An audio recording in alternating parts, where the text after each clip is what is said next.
на втори на Балканскиот полуостров, исто така да напомнеме дека ваквите детски извештаи се навистина многу ретки и многу малку држави во светот досега биле представувани со таков извештај. Така да за детските извештаи, бидејќи се ретки, се уште нема точно дефинирана структура, за разлика од оние извештаи на владините организации кои се изготвуваат согласно со посебен водач. Сега, значи, Елена и Љубица ќе ви објаснат нешто повеќе врска со процесот на кој што го изготвивме. Тој е процесот на изготвување на извештајот, како и со неговата содржина. Значи, за да го изготвиме самиот извештај, ние моравме да имаме некоја појдолна точка со која што би извлекли информации за неговата подготовка.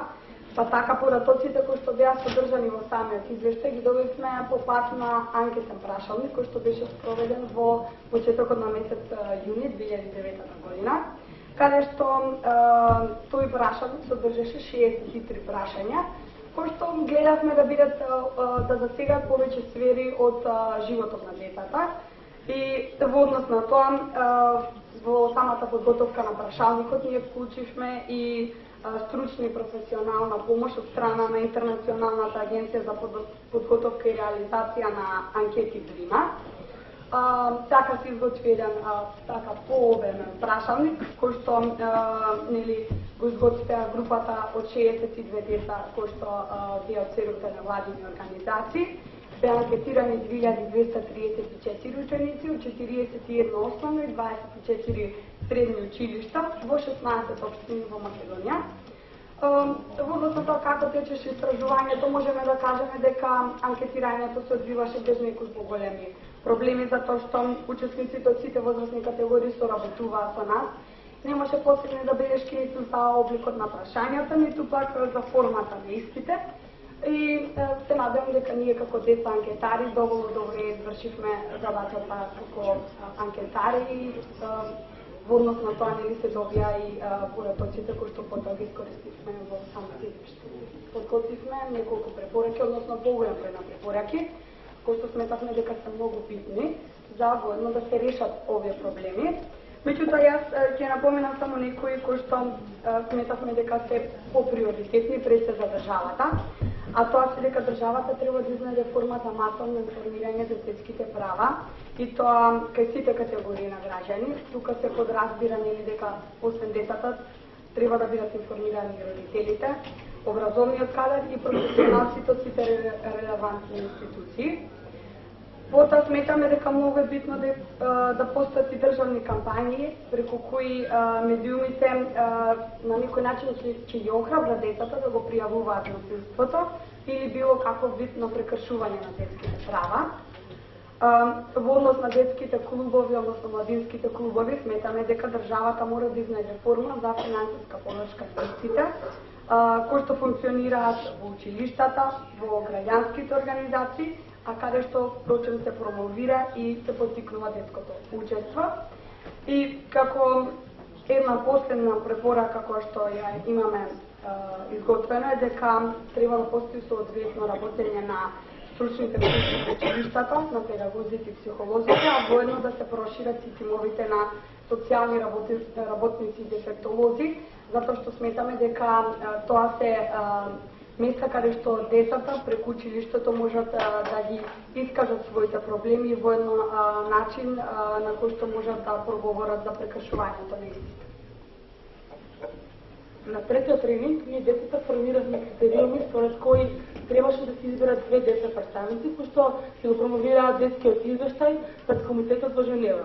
Затоа секој заинтересиран напиша мотивационо писмо и беше организирано гласање, а право на глас имаат сите деца вклучени во самиот проект. Така Елена Димитриевска од Тетово и Васка Бојаđe од Струмица беа избрани да присуствуваат на 54-та прелиминарна сесија. Ние на наше барање имавме приватна средба со членовите на комитетот, која се одржа на 2 февруари годинава. Во текот на средбата накратко го презентиравме нашиот извештај, со што се обидовме да ги потенцираме според нас главните проблеми со детските права во Република Македонија. Исто така ги презентиравме и препораките кои што ги дадовме за решавање на овие постоечки проблеми, за кои што комитетот покажа навистина еден голем интерес. За време на нашиот престој во Женева имавме и други состаноци, тоа состаноци со невладини организации кои се занимаваат исто така со правата на детето. Имавме и состанок со УНИЦЕФ, а бевме и дел од форумот кој што го организираше NGO Group, каде беа присутни представници на невладини организации од поголем број на држави во светот. Тоа се Србија, од Јапонија, од Гватемала, од Белгија, од Аргентина, од Колумбија, од Нигерија и некои други земји.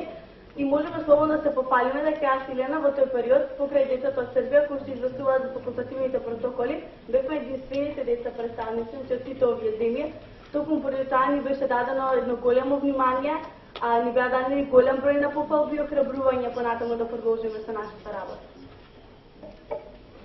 Како што можете да видите, цело време ние зборуваме за детско учество и колку е тоа важно. Меѓутоа, жал ми е што морам да кажам дека владата на Република Македонија се уште го нема усвоено детското учество како регуларна политика во донесување на одлуки од областа на детето. А сепак свесни сме и знаеме дека почитувањето на детското учество и нивното учество во донесување на одлуки од нивни интерес се фундаментални за секоја држава која што се стреми да биде демократска и померка на децата. Впрочем, поради тоа и детскиот активизам е најсигурниот начин да се осознаат нашите џуствински проблеми, а со тоа нормално да се забрза и процесот на нивното решавање. Учеството во овој проект за нас наистина представуваше едно огромно, едно непроценливо искуство, затоа што ни беше дадена можноста да се вклучиме во правењето на уште еден чекор понапред во имплементацијата на Конвенцијата на правата на детето во Македонија. Знаете едно, кога придонесувате за доброто на себе, за своето добро, меѓутоа се само поинакво чувството кога знаете дека придонесувате за доброто на целата заедница. Мислам дека слободно можеме да кажеме дека успешната реализација на проектот Градење култура на детско учество е само уште еден доказ дека ние децата сакаме и умееме да предизвикуваме позитивни промени во општеството. Така да на вас возрастните единствено што ви преостанува е да го искористите сето тоа. Така и како за на крај, сакам само да пратам една силна порака до сите деца кои што сте овде и сите оние кои што имаат можност да го чујат овој дел на оваа прва детска конференција, дека сето ова што досега се направи можеби представува прв чекор, меѓутоа многу е битно и понатаму да продолжи овој процес на вклучување на децата во општеството, а ние како деца да се трудиме колку што може повеќе да учествуваме во општеството и нашето мислење да биде уважано во деловите каде што навистина се од наш интерес.